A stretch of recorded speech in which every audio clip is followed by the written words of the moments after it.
પશ્ચિમ બંગાળમાં ભારતીય જનતા પાર્ટીની જીત થઈ છે, ટીએમસીની હાર થઈ છે. સુવેન્દુ જો પોતે મુખ્યમંત્રી બને છે તો તેમની પાસે ગૃહ મંત્રાલયનો હવાલો રહેશે.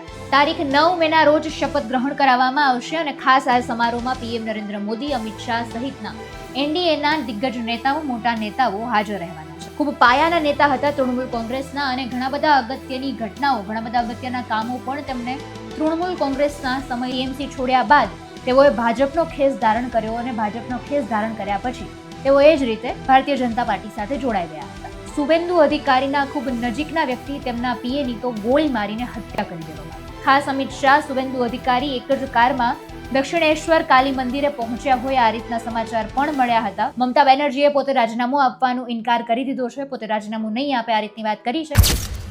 નમસ્કાર, આપની સાથે હું આકાંક્ષા. તમે જોઈ રહ્યા છો ઓવર રાજકોટ. સમગ્ર દેશની પશ્ચિમ બંગાળ પર નજર હતી, કારણ કે પશ્ચિમ બંગાળમાં ભારતીય જનતા પાર્ટીની જીત થઈ છે, ટીએમસીની હાર થઈ છે અને ત્યાર પછી હવે એ જ પ્રશ્ન હતો કે ભારતીય જનતા પાર્ટી પોતાનામાંથી કોને મુખ્યમંત્રીનું પદ આપે છે. મુખ્યમંત્રીના પદ માટે નવો કયો ચહેરો જોવા મળે છે?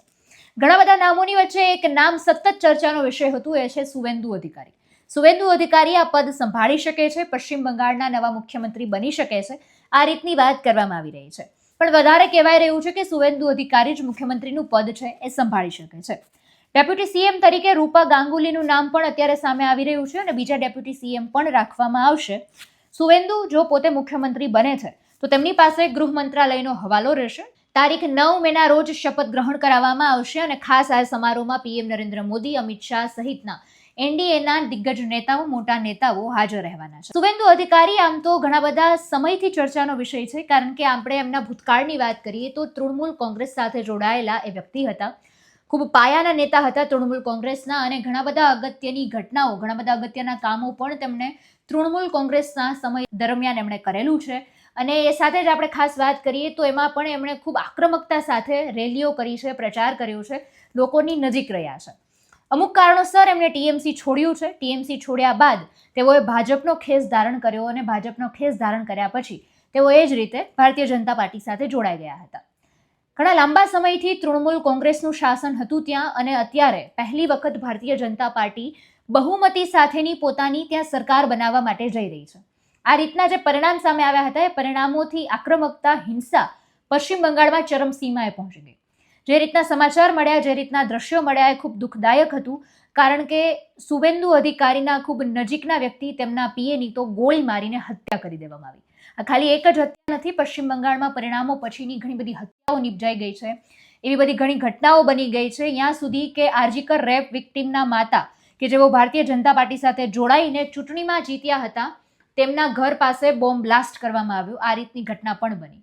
એટલે વાતાવરણ ખૂબ જ તંગ છે. એની વચ્ચે એક જ પ્રશ્ન હતો કે મુખ્યમંત્રીનું પદ કોને આપવામાં આવે છે. ખાસ અમિત શાહ, સુવેન્દુ અધિકારી એક જ કારમાં દક્ષિણેશ્વર કાલી મંદિરે પહોંચ્યા હોય આ રીતના સમાચાર પણ મળ્યા હતા.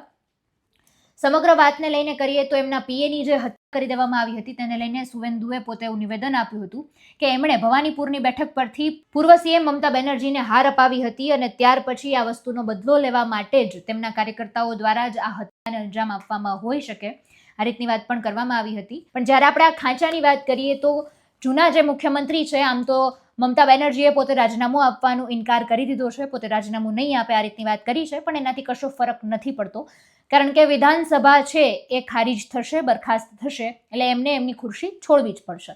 એટલે પૂર્વ મુખ્યમંત્રી મમતા બેનર્જીનું પદ તેમની પાસેથી લઈ લેવામાં આવશે.